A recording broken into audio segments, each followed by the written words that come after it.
এই দিনটি অত্যন্ত তাৎপর্যপূর্ণ দিন। এই দিন আমাদের দেশমাতা মাননীয় প্রধানমন্ত্রী জন্মগ্রহণ করেছিলেন এবং এই দিনে আজকে আমরা এই শিক্ষকদের এই অশ্রু আমরা মুছতে যাচ্ছি মাননীয় প্রধানমন্ত্রীর নির্দেশে।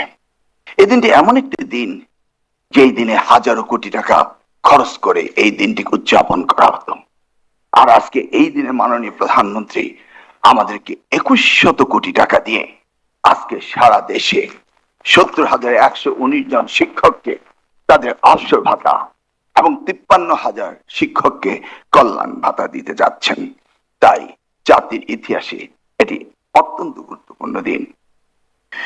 180 দিনের হানিমুন পিরিয়ডের প্রোগ্রামে শিক্ষা মন্ত্রণালয় থেকে আরো কয়েকটি কাজ আমরা করতে পারিনি, সেজন্য মাননীয় স্বরাষ্ট্রমন্ত্রী 31 জায়গায় 32 জায়গায় 33 করেছেন। আরো দুটি বাদ পড়েছে, একটি হচ্ছে প্রাইম মিনিস্টার্স গোল্ড কাপ, এটা আমরা শেষ করতে পারিনি।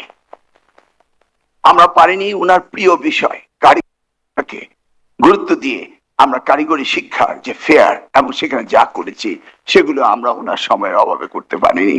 আশা করি তিনি 180 দিনের প্রোগ্রামে এগুলিকে নিয়ে যাবে।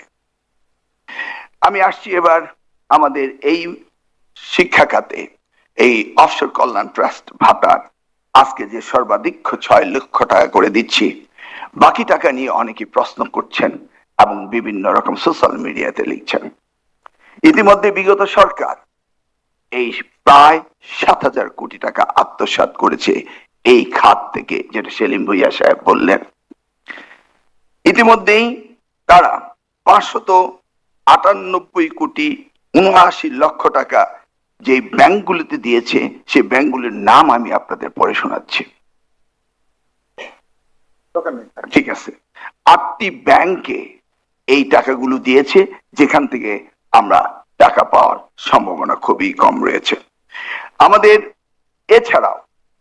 এছাড়াও সরকারি ব্যাংকে আমাদের কিছু টাকা রয়েছে, সেগুলো আমরা পেতে যাচ্ছি এবং আগামী দিনে আমাদের এই 6% এবং 4% যে অনুদান আপনারা দিচ্ছেন, মাননীয় প্রধানমন্ত্রী যে বন্ড কেনার টাকা দিয়েছেন, সেই নিয়ে টোটাল আমাদের 38,000 কোটি টাকার বন্ডের সম্পদ রয়েছে এবং এই আয় দিয়ে আমরা আজকে যে যাত্রা শুরু করলাম 1,23,000 সুবিধা কল্যাণ ট্রাস্ট এন্ড অবসর ভাতার, তারপরে আগামী বছরে আমরা ক্রমান্বয়ে আপনাদের বাকি সকল টাকা পরিশোধ করব ইনশাআল্লাহ।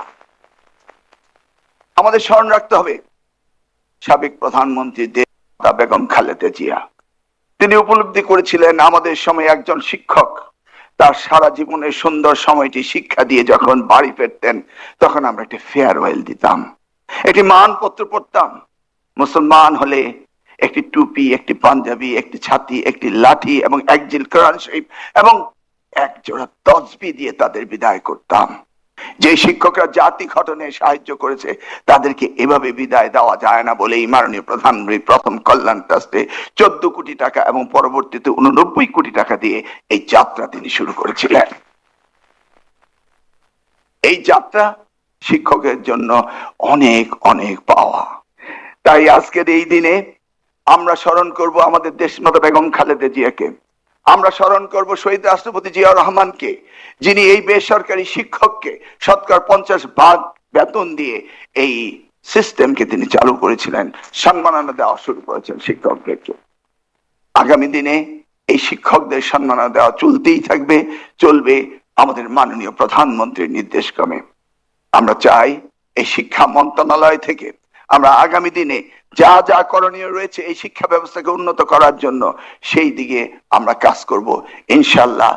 এই ওয়াদা করে মাননীয় প্রধানমন্ত্রীকে আজকের এই অনুষ্ঠানে আমাদেরকে এই বিতরণ করার সুযোগ দেওয়ার জন্য এবং সারা বাংলাদেশে যে ডিভিশনাল কমিশনার, ডিসি এবং অন্যান্য শিক্ষকরা 64টি জেলায় বসে আছেন, অধীর আগ্রহে এসপি সাহেবরা অধিক আগ্রহে বসে আছেন, মাননীয় প্রধানমন্ত্রী এই দিবসে শিক্ষকদের জল মোছার দিবস হিসাবে আমি ধন্যবাদ জানাই, ওনাকে ধন্যবাদ জানাই সকলকে।